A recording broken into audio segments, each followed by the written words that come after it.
রাজশাহীতে অনুষ্ঠিত হয়েছে বিএনপি চেয়ারম্যান তারেক রহমানের নির্বাচনী জনসভা।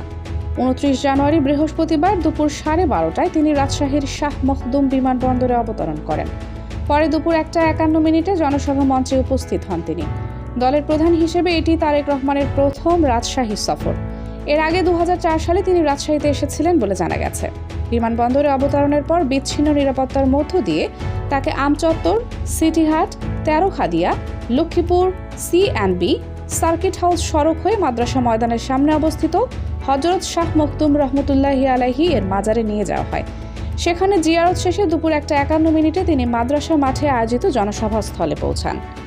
দেশ দর্পণ নিউজ, দেশের সাধারণ জনগণের সংবাদ মাধ্যম।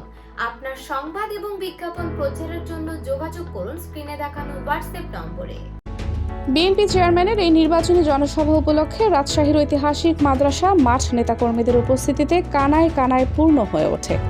মাঠ ছাড়াও আশেপাশের সড়কে বিপুল সংখ্যক নেতাকর্মী অবস্থান করেন। জনসভায় রাজশাহী জেলা ও মহানগরের পাশাপাশি নাটোর ও চাঁপাইনবাবগঞ্জ জেলা থেকে বিএনপি ও অঙ্গ সংগঠনের নেতাকর্মীরা অংশ নেন। রাজশাহীর জনসভা শেষে তারেক রহমান নওগাঁর উদ্দেশ্যে রওনা দেন। সেখানে আরেকটি জনসভায় বক্তব্য দেওয়ার পর তিনি বগুড়ায় যান। রাতে নিজ নির্বাচনী এলাকায় আরও একটি জনসভায় বক্তব্য দেওয়ার কথা রয়েছে তার।